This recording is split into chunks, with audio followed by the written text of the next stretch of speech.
Naam, Waswahili husema kwamba siku zote mchumia juani hulia kivulini.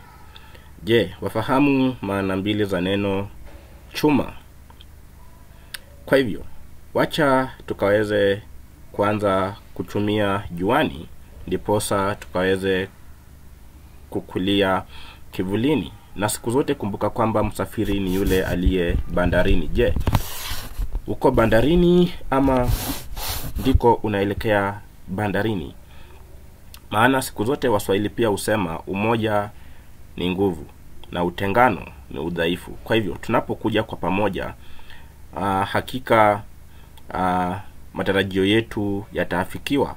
Kwa hivyo huwezi ukaanza safari peke yako na ufike mbali. Ni lazima ukaweze kuwa na mmoja au mwingine ambaye atakusaidia katika hiyo safari.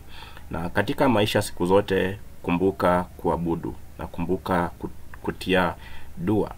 Kwa hivyo hapa ninayo nimeweza kuyakusanya makaratasi ya grade ya 6 Kiswahili kuanzia mwaka wa 2022 hadi mwaka wa 2024 ambayo ni Kiswahili KPSEA. Kwa hivyo ningependa tukaweze kuyapitia tuone jinsi maswali huwa yanajitokeza na ni baadhi ya maswali yepi ambayo yameweza kurudiwa mwaka nenda mwaka rudi katika miaka hii mitatu ambayo wanafunzi wa grade ya 6 wameweza kuandika mtihani huu wa KPSEA. Kwa hivyo ungana nami kuanzia mwanzo wa kipindi hiki hadi tamati, ndiposa tukaweze kudadavua kile ambacho huenda kikajitokeza katika karatasi ya mwaka huu ya Kiswahili KPSEA grade ya 6. Moja kwa moja nitaanza na nambari ya kwanza hadi nambari ya 5. Na tunapata kwamba katika karatasi zote kuanzia mwaka wa 2022 hadi mwaka wa 2024, nambari hii ya kwanza huwa inazungumzia kuhusu mazungumzo. Na katika mazungumzo haya kuna vipengele ambavyo vinajitokeza. Kwa hivyo unapoangalia katika kiwambo chako utapata kwamba kuna kipengele cha maneno ya adabu na heshima ambacho kinajitokeza.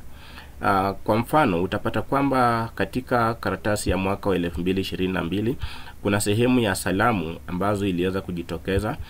Ukikuja kwa mwaka wa 2023 utapata kwamba mazungumzo pia yalikuwa yanaguzia adabu na heshima, ambapo kuna salamu na kuna visawe. Ukikuja kwa mwaka wa mwisho ambao ni 2024 utapata pia mazungumzo yanaguzia adabu na heshima. Hii inatuchorea picha gani? Ni kwamba katika hatua hizi za mwisho tukaweze kuwakumbusha wanafunzi kwamba swali la mazungumzo, sehemu ambayo haitakosekana ni ino sehemu ya maneno ya adabu na heshima ambayo yanafunzwa kuanzia grade ya 4 hadi hapo grade ya 6. Kwa hivyo ni vizuri wakaweze kuifanyia kazi, ndiposa swali hilo likija waweze kupata alama hizo.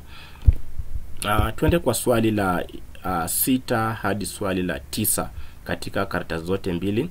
Na tunapata kwamba swali la 9 hadi swali la 9 huwa linazungumzia kuhusu kifungu, na kifungu hiki huwa kifupi. Kwa hivyo ni mambo yepi ambayo yaliweza kujitokeza hasa katika karatasi ya mwaka wa 2022 katika nambari ya 9 hadi 9. Utapata kwamba kulikuwa na kifungu cha hurafa ambapo kilikuwa kinazungumzia wanyama, na tunazungumzia pia ni hadithi fupi. Ukikuja kwa mwaka uliofuata tulikuwa na kifungu kifupi ambacho pia kilikuwa kinaangazia kuhusu mambo na ushuru.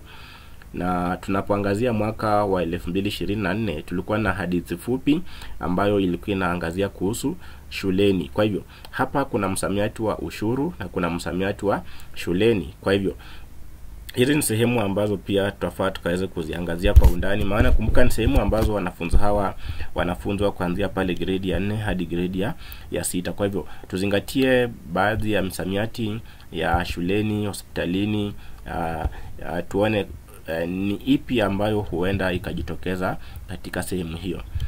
Wacha tukaende kwa swali la 10 hadi swali la 12 katika karatasi zote 10 hadi 12, na pia utapata kwamba swali la 10 hadi 12 huwa ni kusoma na hapa kusoma, mtahini huwa anajaribu kutahini nini?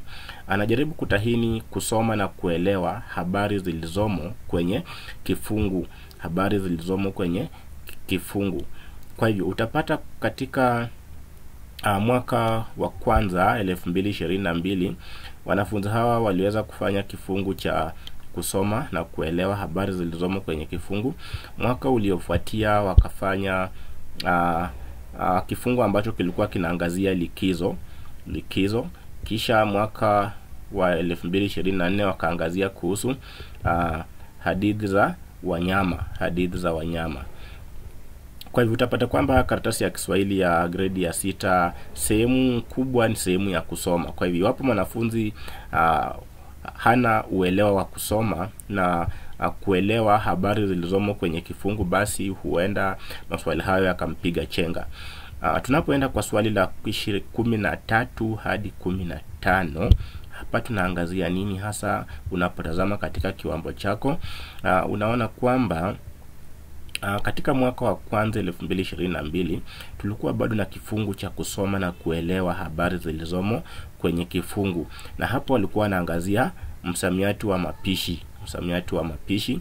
Kisha mwaka uliofuata walikuwa wanaangazia kuhusu walikuwa wanaangazia kuhusu kifungu ambapo walikuwa wanaangazia siku za juma. Kwa hivyo na mwaka wa jana walikuwa wanaangazia michezo. Kwa hivyo angalia, tumeanzia kwa mapishi, tukakuja kwa siku za juma na tukakuja kwa michezo. Kwa hivyo hii inakuchorea picha kwamba hizi ni sehemu ambazo huenda maswali haya yakajizingira. Tukiangalia swali la 16 hadi 20, wanaangazia kuhusu kifungu, bado ni kifungu. Na kumbuka hapa ni kifungu cha michezo. Katika mwaka wa kwanza 2022 waliangazia kuhusu michezo. Kisha mwaka wa 2023 wakaja wakaangazia kuhusu lishe bora. Kisha mwaka jana wakaangazia kuhusu misimu. Kwa hivyo ukitazama kuanzia swali la kwanza hadi swali la 20 utapata kwamba ni kusoma. Kwa hivyo wanafunzi iwapo wanasoma na kuchoka haraka, basi karatasi hili litakuwa mzigo kwao. Kwa hivyo ni vyema tukaweze kuandaa wakaweze na uchu wa kusoma, maana wajue kwamba kuanzia swali la kwanza hadi swali la 20 ni kusoma na kuelewa kifungu ambacho wanakisoma. Maana iwapo atasoma na atakosa kuelewa, basi kuchagua jibu sahihi pia itakuwa ni shida. Twende kwa sehemu inayofuata ya swali la 21 hadi 30 katika karatasi zote tatu, na hapa tunaangazia kuhusu matumizi ya lugha.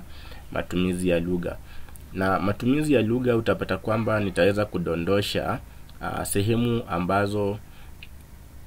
sehemu ambazo zimejirudia katika karatasi mzima, maana nikianza kupitia kila swali basi tutachukua muda. Ila ukiangalia swali la 21 katika mwaka wa kwanza lilikuwa nazungumza kuhusu viwakilishi vya nafsi. Mwaka wa 2023 hilo swali lilikuwa linaangazia umoja na wingi.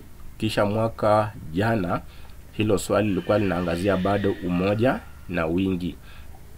Tukikuja swali la 22, mwaka wa kwanza lilikuwa linaangazia kuhusu nomino za makundi. Mwaka wa pili lilikuwa linaangazia kuhusu vielezi, bado tuko katika aina za maneno. Kisha mwaka jana nambari 22 ilikuwa inaangazia kuhusu umoja na wingi. Kisha mwaka wa kwanza 22 swali la 23 lilikuwa linaangazia kuhusu umoja na wingi. Unaona bado yanajizunguka tu pale. Mwaka wa pili ilikuwa linaangazia kuhusu heshima na adabu. Swali la 23, heshima na adabu. Kisha mwaka jana ni mapambo.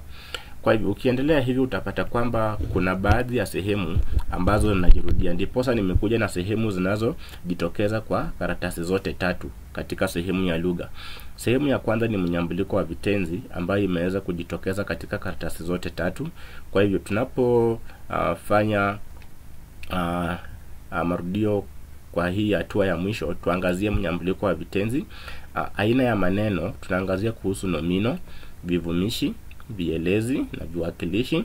Tukuje tuangazie kuhusu umoja na wingi, pia imejitokeza katika karatasi zote tatu.